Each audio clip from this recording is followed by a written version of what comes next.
Buenos días, buenas tardes o buenas noches. Esto es un día más en Caimanes por el mundo. He estado leyendo bastante historia últimamente y quería empezar hablando por ahí.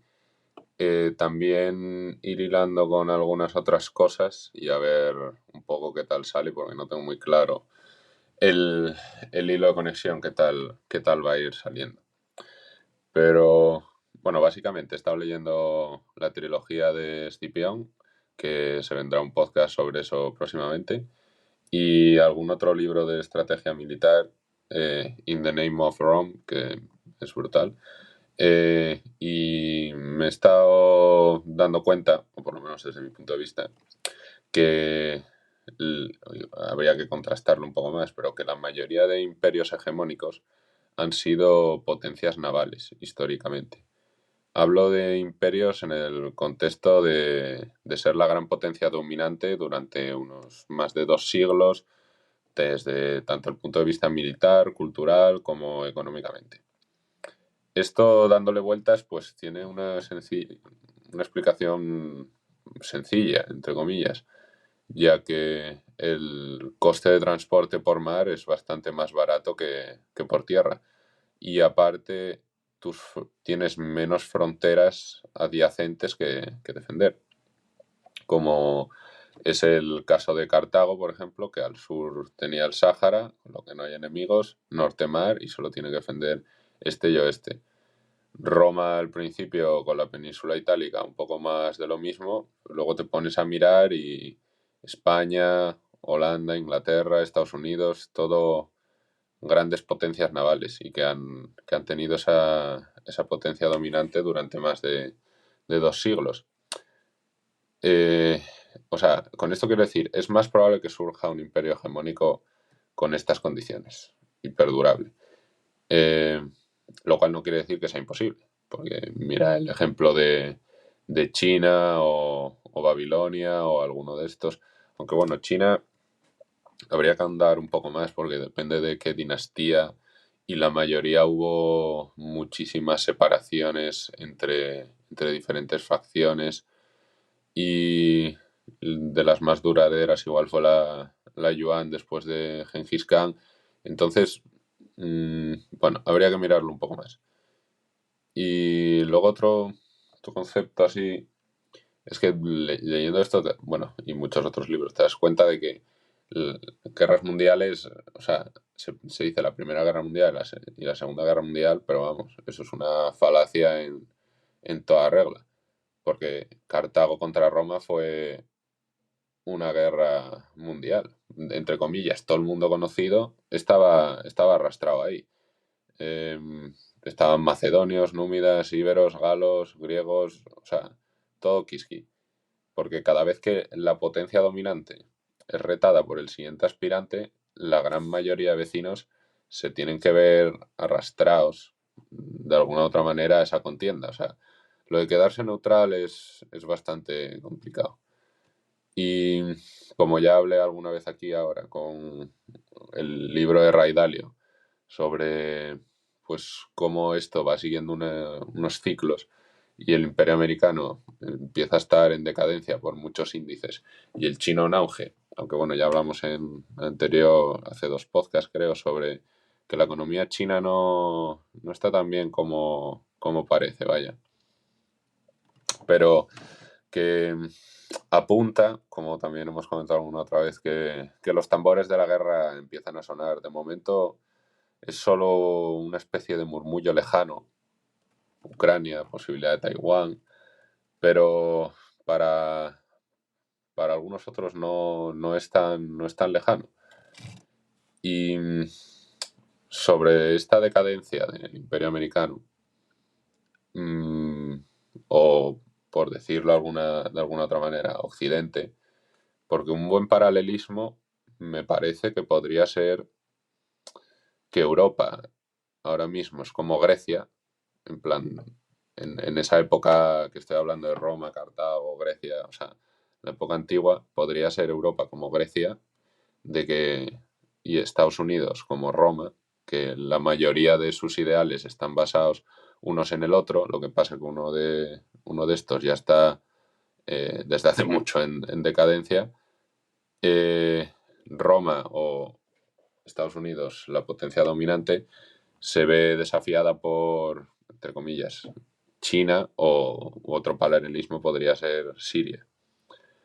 Pero los principios un poco así en los que se cimentaba, y quiero igual dejarlo entre comillas, este pasado Occidente, desde mi punto de vista se están empezando a resquebrajar. Porque, o sea, y el que lleve escuchando este podcast desde hace tiempo, ya sabe que a mí, quitando los 2, 3 primeros meses del COVID, lo que más miedo me daba era la crisis económica que se venía después y la rotura de ciertos, llámalo legalidad o llámalo tirar más hacia un autoritarismo o lo que quieras. Pero muchos de estos principios son, por ejemplo, la propiedad privada. Yo tengo una propiedad y tú no me la tocas. Sé que hay expropiaciones por líneas de alta tensión, cosas de ese sentido, pero vamos, lo de los camioneros de Ottawa, eso, vamos, no sé, en países como Canadá, o sea, porque vale, en una república bananera o en muchos otros sitios, pues puede que pase, pero que en uno de estos países básicamente te manifiestes en contra de una política y te congelen tus cuentas, te las requisen y aparte todos los donativos que está recibiendo el movimiento también se los lleven, es brutal. O sea, es... y pasó un poco under the rug, o sea, pasó un poco como si no hubiese pasado nada. Pero es que cada cosa de estas que creo que ahora voy a comentar es una grieta más en estos cimientos de Occidente. Y al final, grieta a grieta, la estructura empieza a irse un poco al carajo. Y por poner otro ejemplo, eh, al Estado ruso básicamente propiedad privada, sigo, le han sacado del sistema SWIFT, han congelado sus reservas en euros y dólares y expropiación a oligarcas rusos. Bueno, y ya más anecdóticos, pero cancelación de conciertos a pianistas rusos, no dejar competir a nadadores rusos. Hay muchas de estas cosas que meten miedo para la cabeza, porque habría que ver el grado de implicación. O sea, luego entraremos ya en las sanciones o en las medidas que ha tomado Occidente y tal sobre esto, porque quería darle otro punto, pero el hecho de que estés quitando esa propiedad privada a esta gente porque no está, entre comillas, llevando tu moral o tu ética, es contra... Es una propia incongruencia con tus propios valores, porque si crees en la propiedad privada, crees en la propiedad privada para todo el mundo. Pero bueno, libertad de prensa y expresión. Pues un poco, bueno, la prohibición de Russian TV y otros medios de comunicación rusos, eh, que bueno, o sea, yo tampoco es que la viese mucho ni nada, pero vamos, por es que está en la puta institución europea, libertad de expresión y prensa, y de repente a un medio de prensa lo baneas, lo expulsas, en base a que está haciendo una campaña de desinformación, de no sé, pero ¿y quiénes son ellos para ponerse a censar? O sea, lo mismo podría hacer cualquiera, entonces. O sea, en el momento que ya tú eres desinformación, venga, este mismo podcast. No, esto que estás diciendo aquí no entra con los valores de Europa. Es desinformación, es propaganda, es, bueno, lo que sea. Luego, pero, o sea, todo esto no viene ya desde Rusia. O sea, para mí, o sea, siempre ha habido esa lucha, pero con el COVID, o sea, ha sido un estresor en este sistema que ha hecho resquebrajarse mucho más todo esto. Y solo hay que ver que básicamente a un presidente estadounidense, o sea, probablemente de las personas más poderosas del mundo, le echaron de Twitter y de todas las redes sociales. O sea, estarás más o menos de acuerdo con él, pero eso es censura, sí o sí, o sea, no hay otra. Y muchísima otra gente que se le ha ido echando por... O sea, hace 2 años, si empezabas a hablar de que la teoría, la Blick Theory, de la teoría de que el virus probablemente haya salido de un laboratorio de China, como hablamos aquí, lo que pasa que este podcast no tiene tanta repercusión, pero conozco muchos canales que básicamente les echaron de YouTube, les quitaron de casi todas, si no todas las plataformas. Lo mismo está pasando ahora con Ucrania y Rusia. Un par de canales que había visto yo por ahí en YouTube que hablaban bueno, de la guerra y de cómo se está financiando y más, baneados. O sea, eh,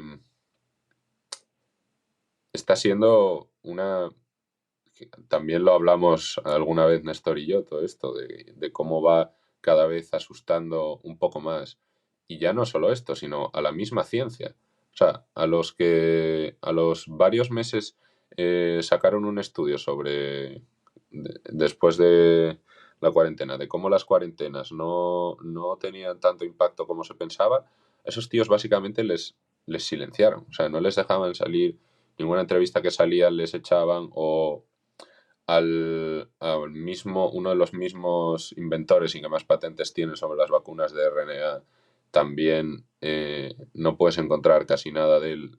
Le echaron de Twitter. O sea, con esto puedo estar aquí horas, bueno, horas, puedo estar mucho tiempo, porque hay infinidad de casos. Y esto hace unos años solo se había echado a muy, muy, muy poca gente, y que claramente estaba igual amenazando violentamente o cosas así, o incluso es discutible para mí, ¿no? Pero bueno, para muchísima gente, Alex Jones o gente así muy, muy, muy, muy, muy, muy controvertida y muy, muy loca, básicamente. Pero esto se ha ido acelerando cada vez más y más y más y más y más. Algún senador de Estados Unidos también, ya no solo a Trump. O sea, nada bueno, entre comillas.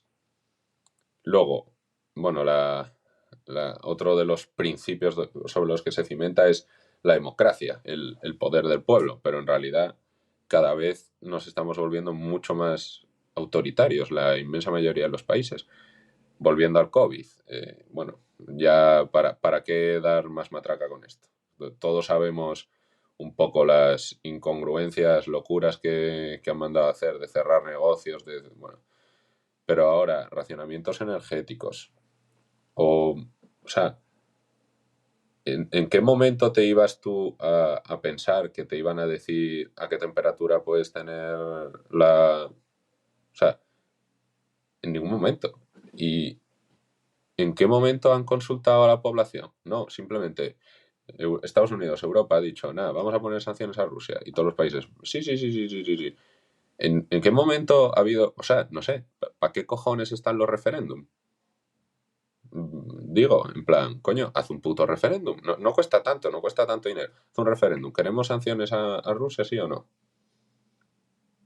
Sería un poco más legítimo todo esto, pero se han ido desde, para mí, punto de vista. O sea, los gobiernos siempre tienden a ser cada vez más autoritarios, siempre tiene que haber una especie de puja ahí por el poder, pero con el COVID la balanza se ha descompensado mucho hacia ese autoritarismo, y era uno de mis grandes miedos, y cada vez se está viendo más.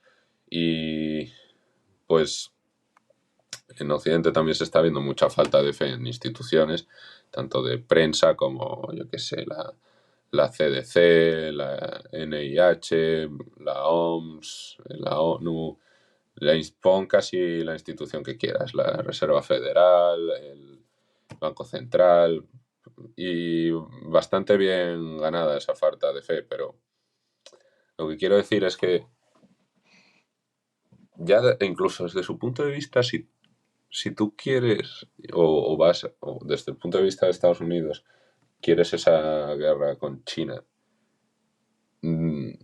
deberías tener en cuenta más estos principios o estos valores, porque son los que te diferencian de ello, no o Europa, por otro lado, no parecerte más a tu enemigo, que ser cada vez más autoritario y quitar cada vez más libertades. Pero bueno, esto, además, en estas épocas de conflictos internos y corrupción de las instituciones, es cuando suele haber o una guerra civil o lo que estaba hablando antes, un aspirante intenta dar el golpe al otro hegemón, en alguno de esos casos las dos a la vez, o también ha pasado, o sea, esto no es completamente inevitable, también ha pasado que se haya saldado sin una guerra entre esos dos, como pasó entre Inglaterra y Estados Unidos. Se pasaron un poco la antorcha, también es verdad que con una guerra mundial, pero bueno.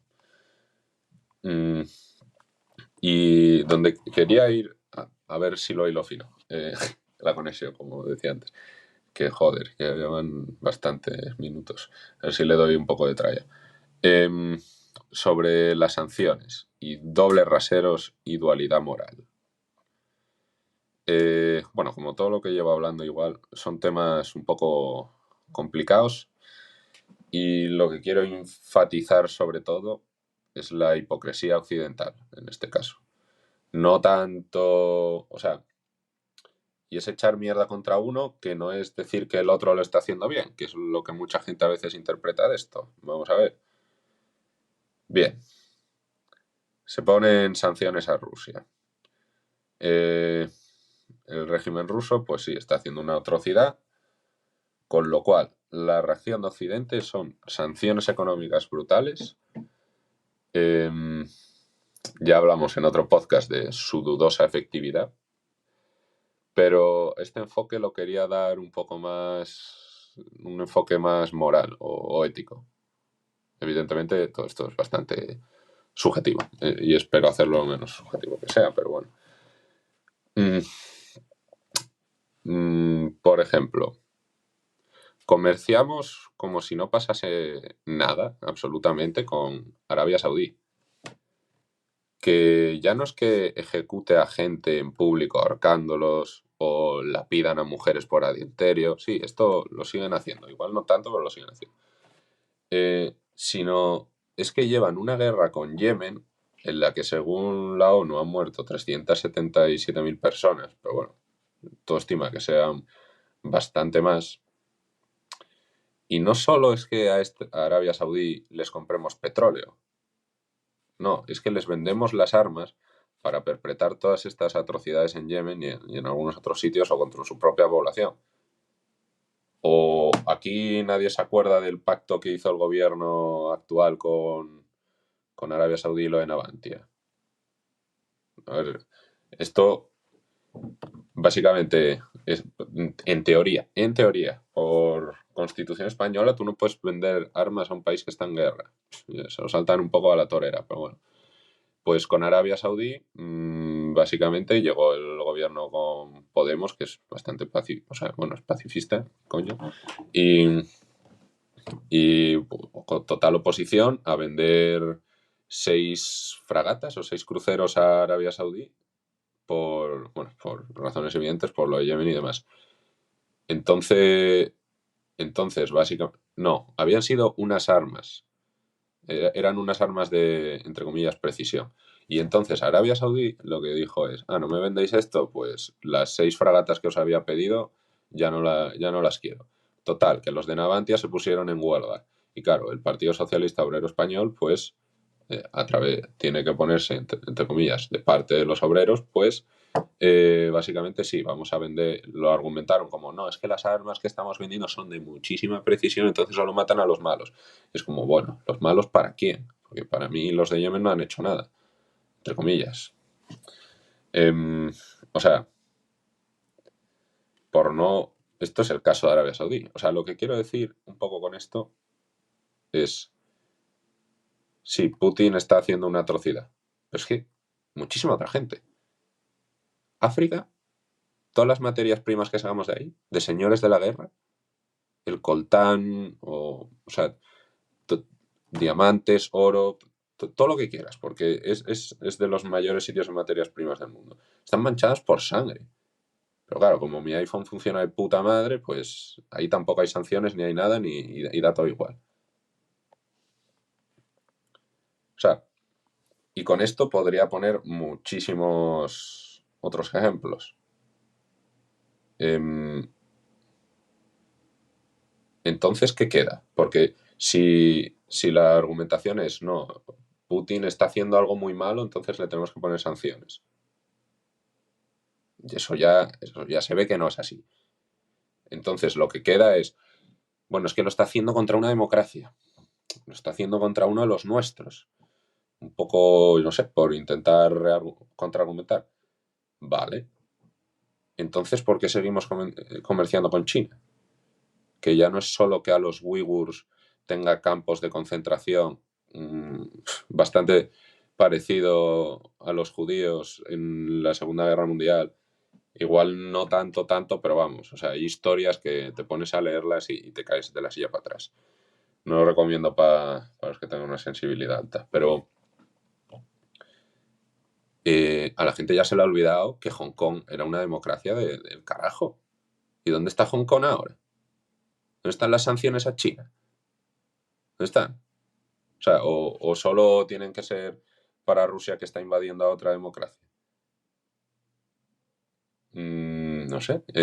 Y ya el último argumento, porque si de contraargumento, si no es por democracia, si no es por que el país no tiene la misma ética que nosotros, es por algún sentimiento, que bueno, esto ya es meterse en un jardín de hostia, pero es porque son blancos los ucranianos. Vamos a ver, pero eso también se desmorona por casos como Georgia, Kosovo o Yugoslavia. O sea, para mí no se sostiene por ningún lado. No digo que esté bien o esté mal las sanciones.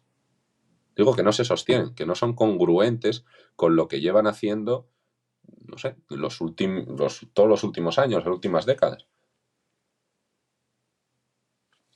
Y vamos ya a darle un paso más. Que de esto creo que lo hemos mencionado una vez, Robert y yo, fijo. Pero vamos, eh, ¿dónde están las sanciones a Estados Unidos cuando invadió Irak durante 20 años?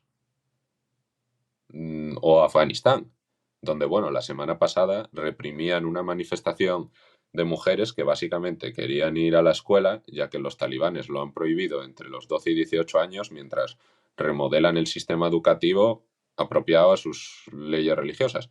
Algo que, bueno, pues eso, lleva ya un año y no parece que esté dando sus frutos. Las mujeres allí se han manifestado o sea, literalmente, puedes ver vídeos, han cogido a tiros y las han echado de ahí.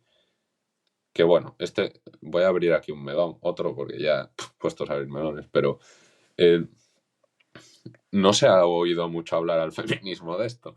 Vamos, en plan, para mí debería acotarse un poco la palabra, en plan, feminismo occidental, o feminismo español, o feminismo tal, porque no es como que este movimiento de verdad esté luchando por las mujeres que peor lo estén pasando, como es este caso.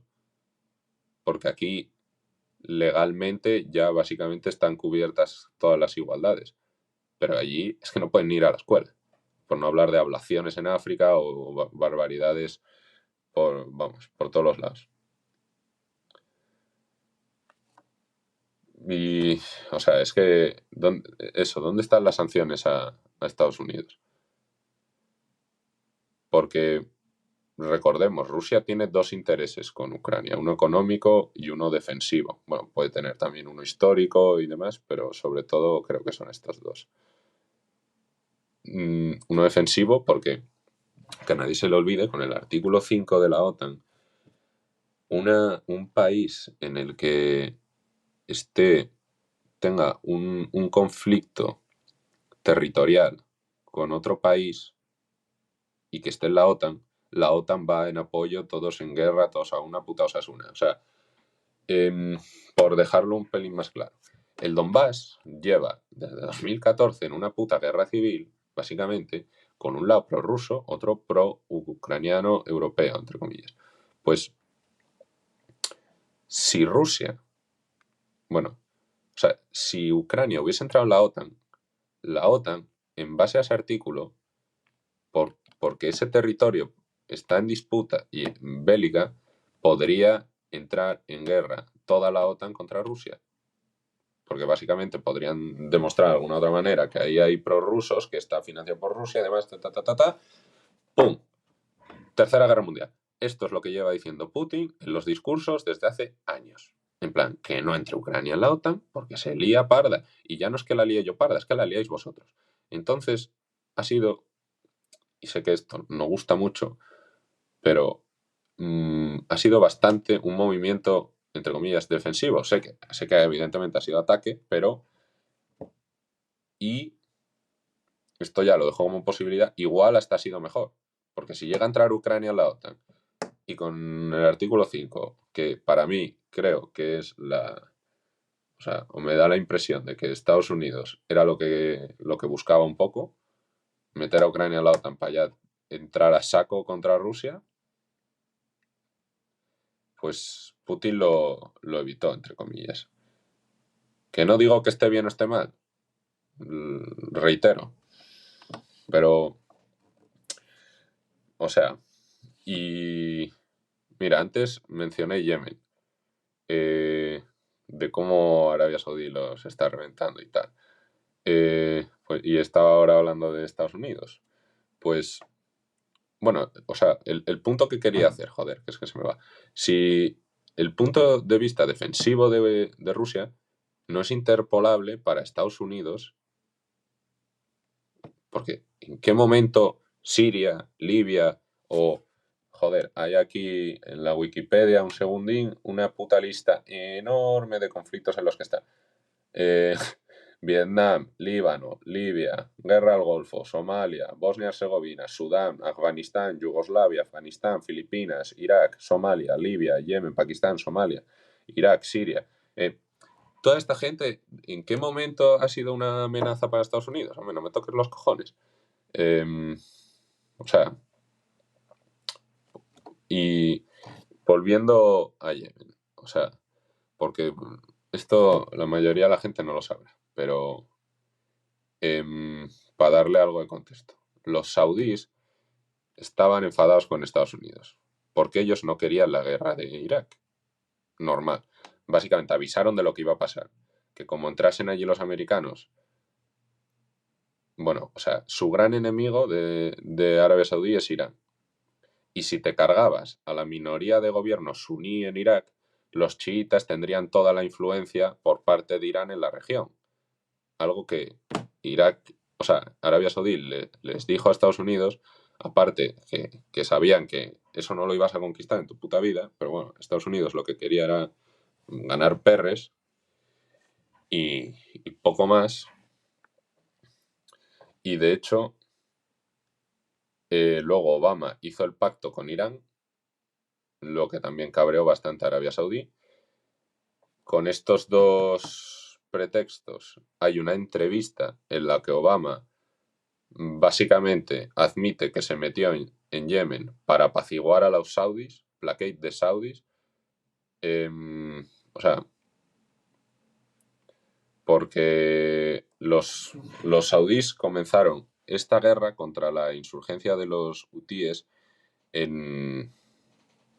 y Arabia puso un bloqueo al país más pobre de Oriente Medio, con lo que no llega apenas ni ayuda humanitaria y en la que con armas y asesores americanos se están bombardeando granjas, pueblos, y ya digo, estimado en 1 millón de personas muertos.